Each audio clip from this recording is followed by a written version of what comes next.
Hello, my noble band of outlaws. Outlaw Samurai and... Wait, I'm rising up. wait for it.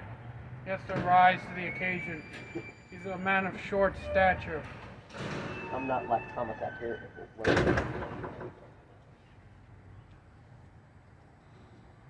And Geekopedia. Hi. Just lower the angle of this a little bit. There we go. What up, everybody? So, as you can obviously see, we just finished watching Deadpool x Wolverine. And it was amazing. Now, as we normally do, spoilers ahead if you haven't seen the movie yet, which has been out for a few days so far. My favorite fight scene has to be in the fucking Honda. When they're in the car. Yeah, to take a break and he's like, "Live dick." Like, oh, I'm just getting started, buff. Deadpool ends up in a fucking BDSM position with the seatbelts. The whole movie was funny. I was cracking up the whole time. And the cameos were amazing. Honestly, my favorite parts were when Blade showed up. Wesley Snipes. The only true respectable Blade. And he says that in the movie. There's only one Blade. And my second favorite part is when Wolverine masks up. That was good. For those of you who don't know, Wolverine actually wears his comic book costume in this. First time. First time ever. First time in live action he wears these comic book accurate costume. Now, there is something that I wish they would have given him, at least not Wolverine but Deadpool. I wish they wouldn't have given him adamantium katanas. I wanted them to give him the katana that he had when he fought Wolverine. I thought Deadpool swords were already made of adamantium. No, those are just his standard blades. The ones I'm talking about is there's a specific sword made just to kill mutants with healing factors. Oh, and really? Deadpool gets this sword and he uses it to kill Wolverine in the comics. Mm-hmm. But I didn't know that. They probably didn't do it because, like, they needed to keep Wolverine alive in the movie. true, but what I would have found funny is if they gave Deadpool the sword, he pulls it out, and Wolverine just breaks it, and it just says "Made in China." Fuck! Oh gosh. Communist fucks! Yeah. Well, anyway, like I said, I thought the humor was pretty good. Yeah, the jokes were on point. Mm-hmm. I was a little worried that they would cut back on the fourth wall break. I was worried that they'd be full of woke bullshit with a needless female Wolverine just because she's female, she's more powerful than everyone else. Well, I thought it was pretty good. With all the leaks and shit. I loved She-Pool though. Yeah. I was scared-roused when she came on screen. What, they said it in Wonder Woman, I can say it in Deadpool.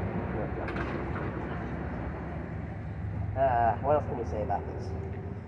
It was I honestly like Deadpool 2 better than the original Deadpool, but this is up there with Deadpool 2 in terms of its story. Mm-hmm. I agree 100%. Deadpool 1 kind of felt more like you just took a comic book and put it to live action. Mm-hmm. Deadpool 2 was like a hodgepodge original story, and then this one, which is technically Deadpool 2.5 because 3 is still in the making. No, this is 3. No, Deadpool 3 is supposed to be a separate thing, remember? That's what you told me. I didn't tell you that. So wait, this is Deadpool 3? Technically, yes. Then that means we're not getting more Deadpool. No, we'll probably get a Deadpool 4 of this version. Well, this is the only way Marvel can revive their image after all the woke bullshit Disney's forced to put into their movies nowadays. Nah, it's not that. It's more of like different factors that have affected Marvel over the years. They have a checklist of people they have to hire that fit certain criteria. And it's not talent, it's how you look and how you act and which way the door swings for you. Nah, I personally disagree on that. That was proof. That was from a Disney executive's personal office that was stolen. That was a file that was stolen from a Disney executive that says they have to hire so many people of this ethnicity, so many people of this ethnicity. It doesn't matter talent as long as they fit checks and boxes. That's why Deadpool 3 is doing so well. It doesn't have those checks and boxes. It took Disney's new bullshit and said, fuck you. That's why She-Hulk wasn't in here. How they ruined She-Hulk. Yeah, I didn't like that series, did I? But no, overall, there's really not much to say because it was just that good. There's not a whole lot of critiquing to be done outside of our little mini rant just now. No. The only thing I would say, I kind of wanted a little bit more screen time for Cassandra Nova. Just a little bit more. Like, I like how much screen time they gave her, but I would have appreciated a little bit more to explain more of her backstory, because we get that, but it becomes more of like an exposition thing, where they just kind of brush it. Like, you know what I mean? Yeah. And I've never actually heard of Cassandra Nova, so kudos for Deadpool to bring in a new not a new Marvel character, but a character that hasn't been seen before to make her the new villain. Yeah. She's not necessarily a new character, but compared to her brother, Professor X, she's not as popular as Professor X, and that might be because she wasn't in a lot of the movies. She's not in any of the movies until now. Pretty much.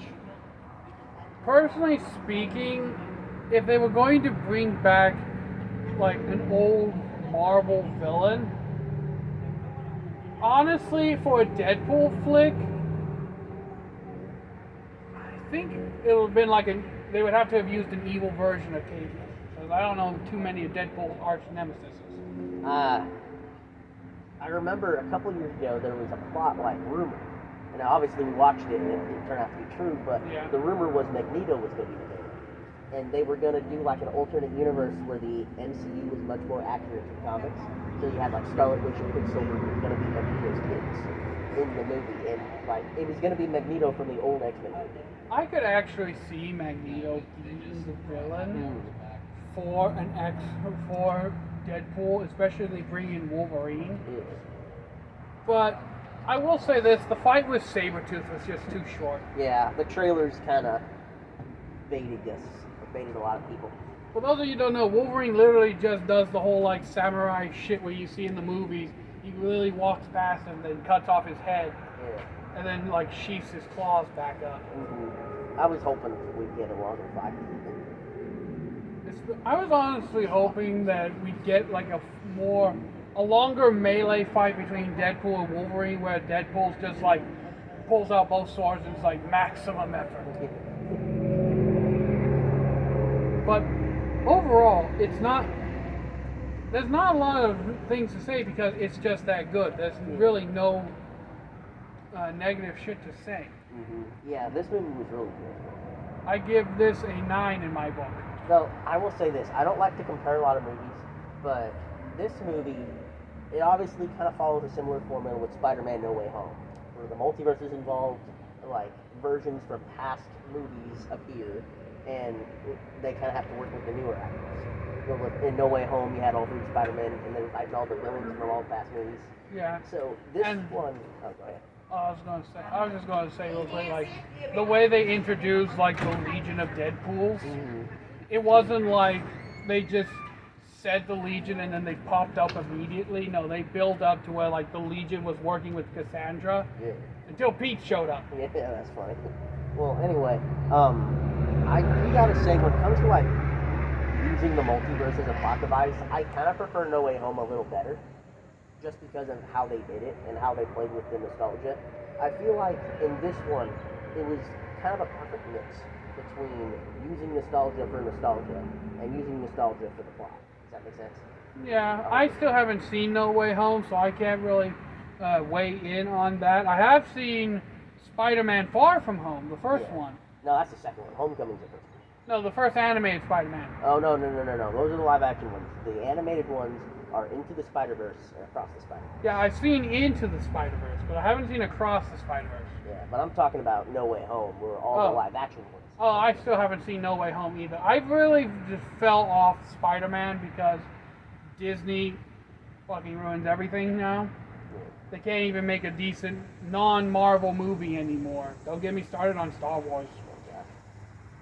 Alright. George Lucas himself is facing like depression from ever selling it. And not to mention The Acolyte, which completely fucking failed. I haven't seen it yet, but I heard it's actually good. The Acolyte? Yeah. Everything I've ever seen says how much a failure it is. Everybody I've talked to said it's like the best Star Wars series yet. Look, I can agree the Mandalorian and Obi-Wan, those are pretty much the only good shit Disney's made in terms of Star Wars that I know of. And the Rogue One movie. Rogue One movie. That's a hot take. Really? Yeah. A lot of people don't like the whole Solo aspect. No. You're thinking of Han Solo to me. I'm talking about the first prequel, Rogue One, explaining how the rebels got the Death Star plans. That one's really good. I ain't seen that one.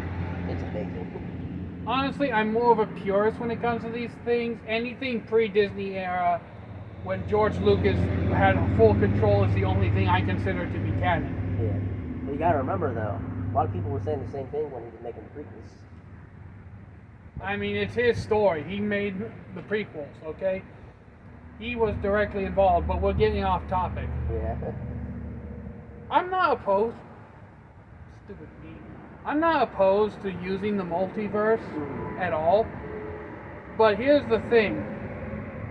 If you're going... I like how they've shown all different versions of Wolverine.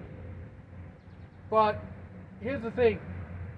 I actually would have preferred if the final battle was in the void itself. Or like in like a cosmic in-between, between the two worlds where we see like stars and like a little quasar. Yeah. Kind of deal. Now, I just thought of this. This is probably one thing that I didn't like about the movie. However, it's probably not really a nitpick, but more of like a preference. I really wish it would have ended with Deadpool, Wolverine, and his friends just literally entering the MCU, like the actual MCU. It kind of still ends with them staying in the Fox series. I really don't want Deadpool to enter the MCU. Really? I'm one because of then he'd be subject to all of Disney's censorships and bullshit.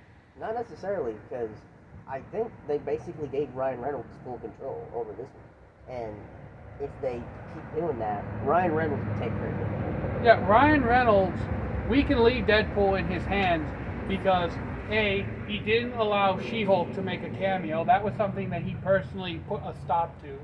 He personally put a stop to, like I said before, the female Wolverine that was supposed to be introduced just simply because she's a female. She's stronger than the original Wolverine. There was a female Wolverine. No, X-23 is different than just a gender-swapped Wolverine. Yeah. X-23 is her own individual character. What I'm talking about, there was a rumor that there was just going to be a gender-swapped Wolverine, and she was supposed to be more powerful than Logan because she's female. Okay? I have no problem with a strong female character. Look at X-23. I loved X-23. I hated the idea of a gender-swapped Wolverine simply because there was no real plot behind it. It was just going to be used for more woke bullshit. This is why Disney's failing. Listen, Disney. This is why you're failing, okay? Give the fans what we want. We want to see the original comic book stories animated, okay? You want to make a movie about a strong female Marvel character? Let's see here. Comic accurate She-Hulk. Oh, let's see here. Black Cat. Oh, let's see here. Katana. Captain Marvel. You're lucky you're my best friend or I'd smack the shit out of you. I like Captain Marvel. Okay, if we're talking comic book accurate, or are we talking the show that just basically puts down men at every point? Wait, the show. She has like 2 movies. The movies that make her, that basically make the men look stupid. No, it doesn't. That's what you told me a long time ago. No, I didn't. I could have sworn you said something about it. Or Nick Fury was like this. Oh, I read it. Oh, I read some sort of damn article. That's probably what you did, because I didn't say that. Yeah, we watch so much shit that it all gives me. But the point of the matter is, I just listed off, 3 or 4 strong female Marvel characters. The Miss Marvel show was good. I never seen it. It's really good. That was. I just assume everything is a part of a woke bullshit agenda now. And I go into those movies with that in mind. And I only change my mind once I see the movie. Because of how much Disney's decided to just ruin everything and throw plot, character development, lore, history, everything out of the damn window.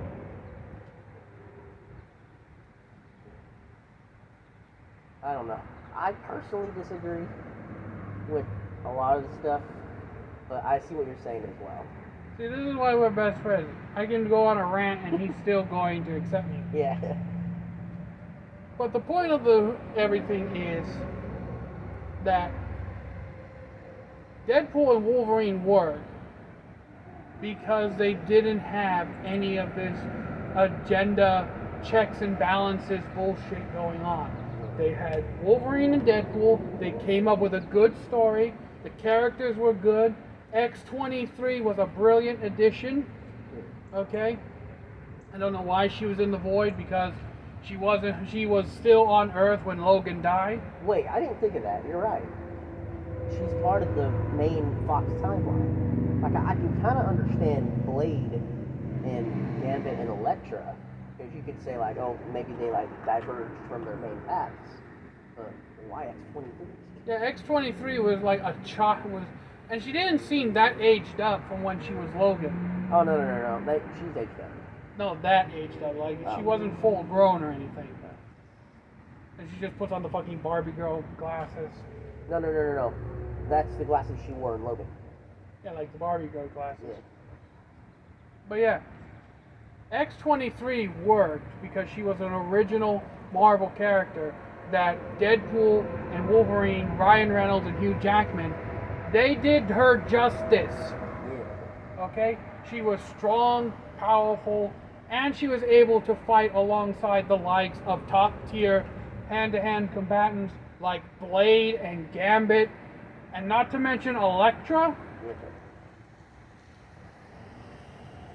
Female characters don't need to put men down or make men feel inferior to show their strength.